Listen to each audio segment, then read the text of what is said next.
ఓం గం గణపతయే నమః. ఐం సరస్వత్యై నమః. శ్రీ గురుభ్యో నమః. హరి ఓం. వాగర్ధావివ సంపృక్తో వాగర్ధ ప్రతిపత్తయే జగతః పితరో వందే పార్వతీ పరమేశ్వరో. ఓం జ్ఞానానందమయం దేవం నిర్మలస్ఫటికాకృతిం ఆధారం సర్వవిద్యానాం శ్రీహయగ్రీవముపాస్మహే. ఓం ఆదిత్యాయ చ సోమాయ మంగళాయ బుధాయ చ గురుశుక్రశనేభ్యశ్చ రాహవే కేతవే నమో నమః. నవగ్రహ దేవతాయే నమః. వీక్షిస్తున్నటువంటి ప్రేక్షకులందరికీ కూడా శ్రీ పరాభవనామ సంవత్సర శుభాకాంక్షలు.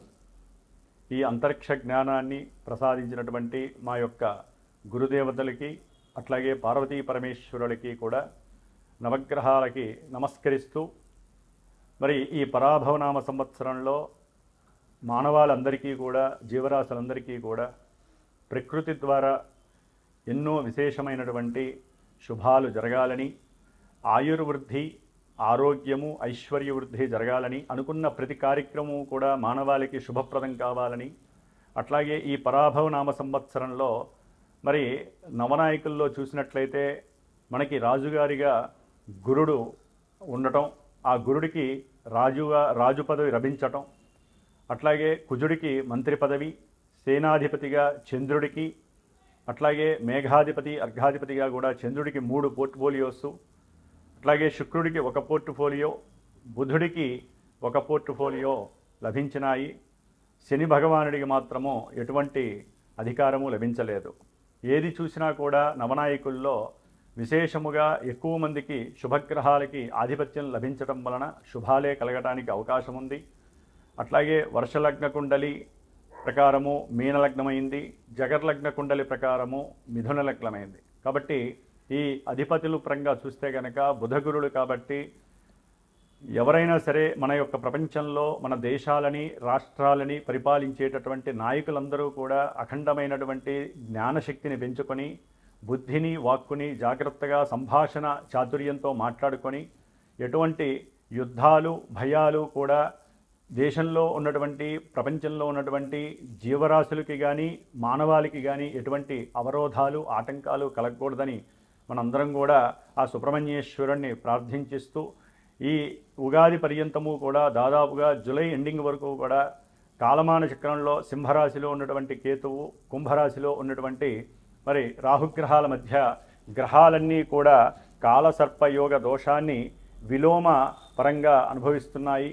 కాబట్టి ఈ మధ్యలో ఎన్నో రకాలైనటువంటి ఇబ్బందులు, ముఖ్యంగా ఉగాది తర్వాత మరి ఏప్రిల్ నెల మొత్తము కూడా మే 10వ తేదీ వరకు మరి రాశిచక్రంలో మీనరాశిలో కుజశనులు కలిసి ఉండటము అనేక రకాలైనటువంటి భయాందోళనలు, ప్రమాదాలు, అట్లాగే జల సునామీలు, యుద్ధ భయాలు కూడా ఆవరించి ఉంటాయి. కాబట్టి హనుమంతుల వారి యొక్క అనుగ్రహము మనందరికీ కలగాలని అందరూ కూడా ఆ 45 రోజులు కూడా ఎట్టి పరిస్థితుల్లో శ్రీరామ రక్షా స్తోత్రాన్ని, శ్రీరామ మంత్ర జపాన్ని, అలాగే హనుమాన్ చాలీసా పారాయణ ఎంతవరకు ఎక్కువగా అవకాశం తీసుకుంటే రోజు మొత్తంలో 5 సార్లు, 11 సార్లు, ఒక్కసారైనా సరే అందరూ కూడా మన యొక్క సనాతన ధర్మాన్ని ఆచరించే హిందుత్వం ఉన్నటువంటి వారందరూ కూడా తప్పకుండా జపించండి.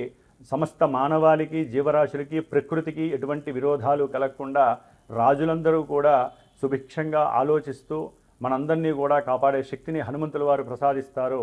ముఖ్యంగా మనకి ఈ యొక్క యుగాది పరాభవనామ సంవత్సరం నుంచి కూడా వచ్చే సంవత్సరం వరకు ఎటువంటి గ్రహణాలు లేవు. కాబట్టి ముఖ్యంగా అధిక జ్యేష్ఠమాసము జూన్ 1వ తేదీ నుండి కూడా జూలై వరకు ఉంటుంది. జూన్ 1వ తేదీన 2వ తేదీన మనకి యమునా నది పుష్కరాలు ప్రారంభమవుతున్నాయి అధిక జ్యేష్ఠమాసంలోనే. అట్లాగే జూలై మాసంలో కూడా మనకి 15వ తేదీ వరకు కూడా నిజ జ్యేష్ఠ మాసంలో విశేషమైనటువంటి వివాహ శుభముహూర్తాలు, గృహప్రవేశాలు ఉంటాయి. జూలై 15 నుంచి కూడా మరి గురుమూఢమి, అలాగే అక్టోబర్ 19 నుంచి కూడా 1 నెల మాసము శుక్రమూఢమి కూడా కలుగుతున్నాయి యుగాది సంవత్సరంలో. కాబట్టి ఏదైనా సరే శుభకార్యాలు చక్కగా ఈ గురుమూఢమి, శుక్రమూఢమి లేకుండా మంచి సమయాల్లో అనుభవిస్తే చాలా మంచిది. ముఖ్యంగా ఈ యుగాది నామ సంవత్సరంలో మేషాదిగా మీనరాశి పర్యంతం వారికి, అశ్విన్యాది రేవతీ నక్షత్రం వారికి కూడా రాశుల ప్రకారం ఎవరి రాశి ప్రకారము ఏ గ్రహాలు, ముఖ్యంగా మేషరాశి నుంచి మిథున రాశిలో ఉన్నటువంటి గురువు జూన్ 1వ తేదీ వరకు ఆయన అక్కడే సంచరిస్తూ, జూన్ 2వ తేదీ నుండి కూడా అక్టోబర్ 31వ తేదీ వరకు కూడా ఉచ్చస్థిత రాశి అయినటువంటి కర్కాటక రాశి మిత్ర రాశిలోనూ ఉంటూ, అట్లాగే ఆయన 5వ రాశి అయినటువంటి సింహరాశిలో నవంబర్ 1వ తేదీ నుండి జనవరి 25 వరకు కూడా రుజుమార్గంలో ఉండి, జనవరి 25 నుంచి జూన్ 15, 16 వరకు కూడా మరి మళ్ళీ వక్రించి కర్కాటక రాశిలో సంచారం చేస్తూ ఉంటారు. కాబట్టి గురువు యొక్క అతిచార సంచార ప్రభావం వలన ఎన్నో రాశుల వారికి 3 విధాలైనటువంటి ప్రభావాలు, మంచి చెడులు జరగడానికి అవకాశం ఉంటుంది. మరి ఆ యొక్క గురువు యొక్క అతిచార ప్రభావం తొలగాలంటే ఎక్కువగా గురు దత్తాత్రేయుని వారి యొక్క చరిత్రను కానీ, లేదా దక్షిణామూర్తి వారి యొక్క పూజలు హోమాలు కానీ చేసుకోవడం ద్వారా నిత్యము కూడా అందరూ కూడా ముఖ్యముగా గురువుకి సంబంధించినటువంటి, శనికి సంబంధించినటువంటి విష్ణు సహస్రనామ పారాయణ ఎవరైతే చేస్తారో నక్షత్ర దోషాలన్నీ కూడా తొలగిపోయి శుభప్రదమైనటువంటి వివాహ యోగాలు కానీ, విద్యా యోగాలు, సంతాన యోగాలు, అట్లాగే గృహ యోగాలు కలగడానికి అవకాశాలు ఉన్నాయి. ముఖ్యంగా మరి ఈ ఉగాది పరాభవనామ సంవత్సరంలో ద్వాదశ రాశుల వారికి ఏ రాశుల వారికి ఏ విధంగా ఉంటుందో తెలుసుకునే ముందు మరి ఒక్కసారి గురువు యొక్క నామస్మరణం. ఓం గురవే సర్వలోకానాం భిషజే భవరోగిణాం నిధయే సర్వ విద్యానాం శ్రీ దక్షిణామూర్తయే నమో నమః.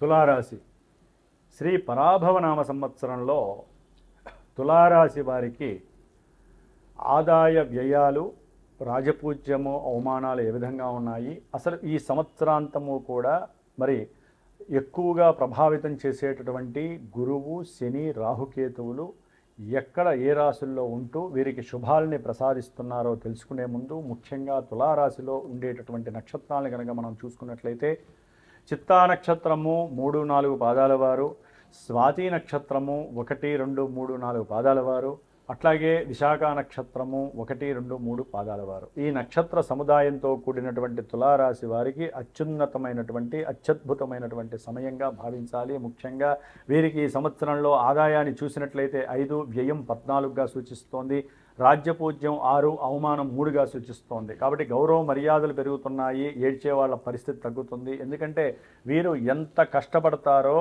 అంత ధనము రాకపోయినప్పటికీ కూడా కొన్ని గ్రహాల యొక్క అసమతుల్యత వలన వీరికి గౌరవ మర్యాదలు, వీరు చేసేటటువంటి కృషికి అవతల వ్యక్తుల నుంచి మంచి కీర్తి లభిస్తుంది. కాబట్టి రాజ్యపూజ్యంలో ఎక్కడ వీరు తగ్గే ప్రసక్తి లేదు. వీరికి ఉన్నటువంటి సముచిత న్యాయం అనేటటువంటి ఆలోచన శక్తి వీరిని అఖండంగా నిలబెట్టేటటువంటి అవకాశము తులారాశి వారికి కనిపిస్తోంది. ముఖ్యంగా తులారాశి వారు కొంచెం అధికంగా కష్టపడాలి. కోరికల్ని కానీ ఖర్చు పెట్టే ప్రతి విషయంలో ఎక్కువగా ఆలోచించడం ద్వారా 14 వ్యయంగా ఉన్నటువంటి దాన్ని తగ్గించుకునే శక్తి మీకు ఉంటుంది, లేదా ఆదాయాన్ని పెంచుకోవాలి. ముఖ్యంగా ఈ యొక్క తులారాశి వారికి మరి జూన్ 1వ తేదీ వరకు కూడా బృహస్పతి శుభాలని అందజేస్తూ అనుకున్న ప్రతి కార్యక్రమంలో కూడా భాగ్యస్థానంలో ఉంటూ భాగ్యాన్ని వృద్ధి చేసేటటువంటి పరిస్థితిని, ప్రయాణాదుల యందు మంచి సౌఖ్యాదుల్ని కూడా, దూర ప్రయాణాలను ఆచరిస్తూ ఉన్నతమైనటువంటి దైవ దర్శనాలు చేసుకుంటూ నదీ తీర్థాలలో స్నానం చేసేటటువంటి అవకాశము గురు మహానుభావుడు వీరికి అందజేస్తూ పూర్వజన్మల్లో చేసుకున్నటువంటి కర్మలన్నిటినీ కూడా వీరు సుఖంగా అనుభవించేటటువంటి యోగాన్ని జూన్ 1వ తారీఖు వరకు కూడా ఇస్తున్నారు. ఎందుకంటే లెక్క ప్రకారము సంవత్సరం మొత్తం గురువు ఒకే రాశిలో ఉండి ఒకే ఫలితాలను ఇవ్వాలి. కానీ ఈయనకి ఈ సంవత్సరం అంతా 3 రాశుల్లో 3 రకాల వైవిధ్యకరమైనటువంటి ప్రయత్నాలని, అట్లాగే ఆయన ఇచ్చే ఫలితాలని కూడా తులారాశి వారికి అందజేస్తున్నారు. ఎందుకంటే గురువు యొక్క అతిచారత్వ దోష ప్రభావం ఫాస్ట్గా నడుస్తూ మరి జూన్ 2వ తేదీ నుండి కూడా ఈ గురు మహానుభావుడు బృహస్పతి అక్టోబర్ 31వ తేదీ వరకు తులారాశి వారికి దశమ స్థానంలో ఉండి ఉద్యోగరీత్యా కావచ్చు, కీర్తి భంగాలు కావచ్చు, ఉద్యోగంలో ఆటంకాలు, విఘ్నాలు,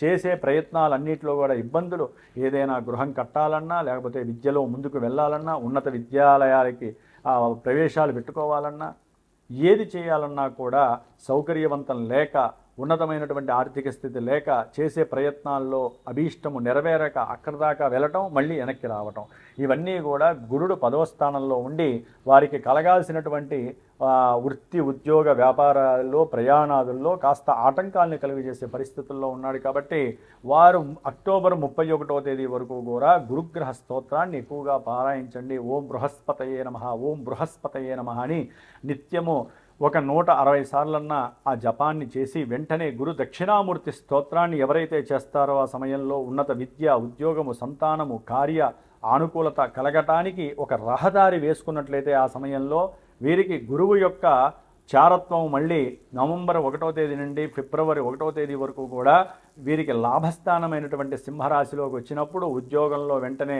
మీరు అనుకున్న ఉద్యోగం లభించటం, సంతాన వృద్ధి కలగటము, ఆర్థికంగా డెవలప్ అవ్వటము, కొంతమంది పొలిటీషియన్స్ కావచ్చు, వ్యాపారస్తులకు కావచ్చు, పారిశ్రామికవేత్తలకు కావచ్చు, సినీ రంగము, క్రీడారంగము, లలిత కళల్లో ప్రావీణ్యం వాళ్ళు, లేకపోతే కంటెంట్ రైటర్స్, లేకపోతే జ్ఞానంతో పనిచేసేటువంటి సాఫ్ట్వేర్ ఉద్యోగస్తులు కావచ్చు, ఎవరికైనా సరే అందరికీ లాభం కలగాల్సిందే ఈ తులారాశి వారికి. ఆ సమయంలో ఎప్పుడు నవంబర్ 1 నుంచి ఫిబ్రవరి 1 మధ్యలో మీరు అనుకున్న ప్రతి కార్యము లాభిస్తుంది.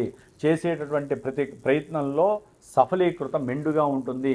ఉద్యోగములో అభివృద్ధి ఉంటుంది. ఉద్యోగంలో ప్రమోషన్స్ కూడా కలిగే అవకాశం వీరికి కనిపిస్తోంది. ముఖ్యంగా ప్రేమ వ్యవహారాల యందు కానీ వివాహ వ్యవహారాల యందు కానీ సానుకూలత కనిపిస్తుంది. సత్ఫలితాలు కలుగుతాయి. శీఘ్రంగా అన్నీ మంచే జరుగుతాయి. అయితే వీరికి 6వ స్థానంలో తులారాశి వారికి ఉన్నటువంటి శనిగ్రహం కూడా చాలా అనుకూలిస్తోంది. సంవత్సరాంతము శత్రువు యొక్క వృద్ధి లేకుండా చేస్తుంది. శత్రువులు మిత్రువులు అయ్యేటటువంటి అవకాశం, అకస్మాత్తుగా వాళ్ళు రావటం, మీతో వైవిధ్యకరమైనటువంటి ఆనందకరమైనటువంటి సంభాషణలు మాటలతో మీకు దగ్గరయ్యే ప్రయత్నాలు చేస్తారు. మీకు ఉన్నటువంటి కొన్ని అనారోగ్య దోషాలు, దీర్ఘకాలికంగా ఉన్నటువంటి దోషాలు, మీరు ఏదైనా సరే సరైనటువంటి ఔషధాన్ని మరి అవసరమైతే 10 రూపాయలు ఖర్చు పెట్టి స్వీకరించడం ద్వారా అక్కడ రోగ నివృత్తి జరుగుతుంది.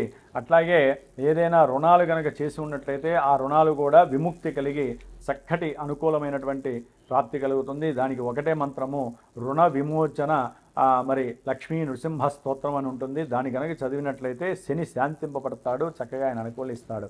అయితే తులారాశి వారికి, విద్యార్థులకి కానీ, రియల్ ఎస్టేట్ వ్యాపారులకు కానివ్వండి, అనారోగ్యంతో ఎవరింట్లో ఉన్న తల్లి ఇబ్బంది పడుతున్నా కూడా తులారాశి వారు డిసెంబర్ 5 వరకు కూడా రాహుగ్రహ స్తోత్రాన్ని, దుర్గాదేవి అనుగ్రహాన్ని పొందడానికి దుర్గాదేవి అష్టోత్రాన్ని కానీ, దుర్గాదేవి యొక్క అర్గలా స్తోత్రాన్ని కనుక రోజు చదివినట్లయితే విద్యాలయాల్లో పనిచేసే వాళ్ళకి కానీ, ప్రొఫెసర్స్కి కానీ, విద్యార్థులకు కానివ్వండి, లేకపోతే గృహ వసతి సరిగ్గా లేనటువంటి వాళ్ళు, గృహాన్ని నిర్మించాలనుకుంటూ వాళ్ళకి, భూమిని కొనాలనుకున్నటువంటి వాళ్ళకి, మాత్రార్జితం కానీ పిత్రార్జితం రావాలనుకున్నటువంటి వారికి, ముఖ్యంగా సౌకర్యవంతంగా సౌఖ్యంగా లేదు అనుకున్న వాళ్ళకి ఈ యొక్క రాహు అనుగ్రహించాలంటే దుర్గాదేవి శరణ్యం డిసెంబర్ 5 వరకు.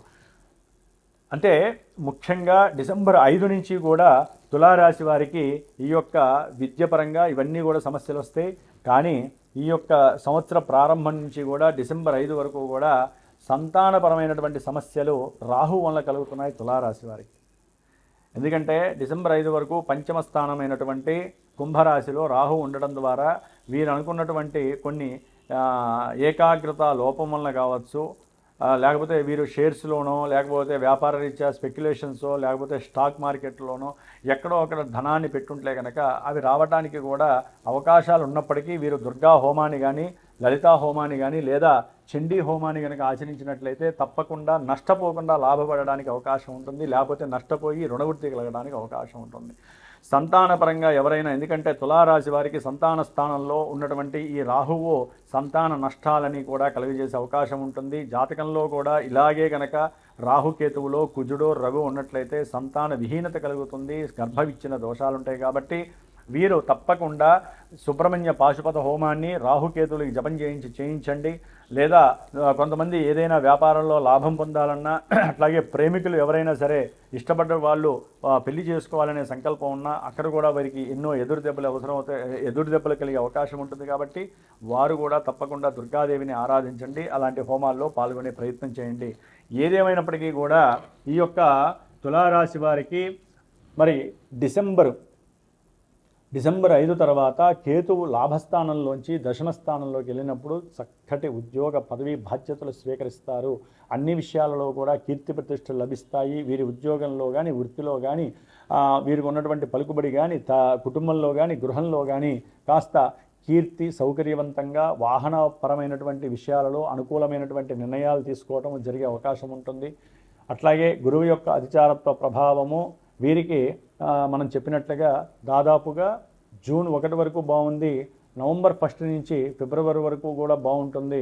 చక్కటి పరిణామాలు ఉంటాయి. కాబట్టి మిగతా టైం మొత్తం కూడా వీరు ఈ యొక్క తులారాశి వారు ఉన్నంతలో రాహుగ్రహ దోషమైతే కనుక 5లోను 4లోను ఉంది. కాబట్టి వీరు రాహుగ్రహానికి జపం చేయించుకోవటం, మినువులు 18 కిలోలు దానం చేయటము, రాహుగ్రహానికి సంబంధించిన సర్పదానాన్ని ఎవరికైనా అంటే సర్ప ప్రతిమాదానాన్ని సర్పసూక్త పారాయణ చేయించి మీరు కనుక ఏదైనా బ్లూ వస్త్రంలో ఒక పంతులు గారు కట్టుకునే వస్త్రంలో కనుక పెట్టించినా కూడా ఈ యొక్క సర్పదోషం తొలగిపోతుంది. చక్కటి సంతానవంతులవుతారు, చక్కటి విద్యావంతులవుతారు, గృహాన్ని నిర్మిస్తారు.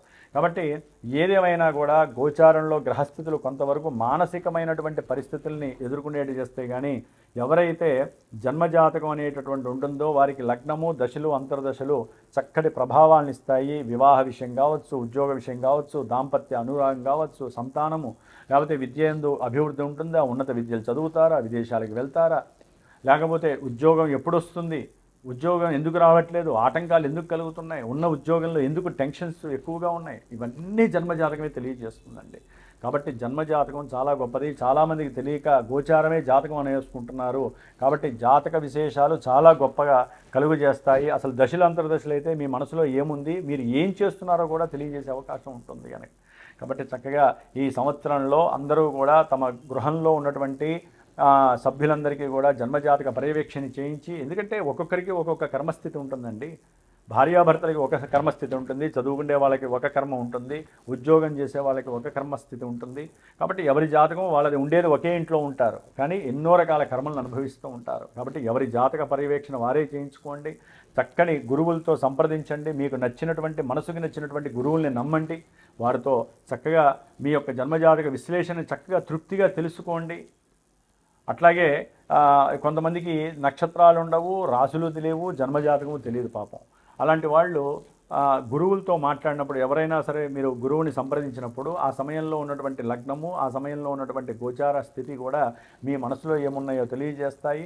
అట్లాగే మీకు కావలసినటువంటి ఈవెంట్ జరుగుతుందా లేదా కూడా ఆ క్షణం గ్రహస్థితి తప్పకుండా తెలియజేస్తుంది సరైన గురువుని ఎంచుకోవడం ద్వారా. కాబట్టి ఏదేమైనప్పటికీ తులారాశి వారు చక్కగా దుర్గాదేవి ఆరాధన చేయండి. ఆవిడ దుర్గా సూక్త జపపారాయణ ఒక 180 సార్లు చేయించుకోండి. వీలుంటే ఒక 2-3 బ్రాహ్మణుల్ని పెట్టి ఆ తీర్థాన్ని స్వీకరించండి. దుర్గాదేవికి ప్రదక్షిణాలు చేయండి. ప్రతి మంగళవారము కానీ శుక్రవారము కానీ రాహుకాల సమయంలో ఎవరైతే మరి ఈ దీపారాధనలు చేస్తారో అమ్మవారికి రాహుకాల దీపారాధనలు, దుర్గాదేవి అర్చనలు, వారందరికీ కూడా రాహు వల్ల కలిగేటటువంటి ఎన్నో ఆపదలు, ఆటంకాలు, విఘ్నాలు, దోషాలన్నీ కూడా తొలగిపోయి దుర్గాదేవి అనుగ్రహం లభిస్తుంది. ఓం దుమ్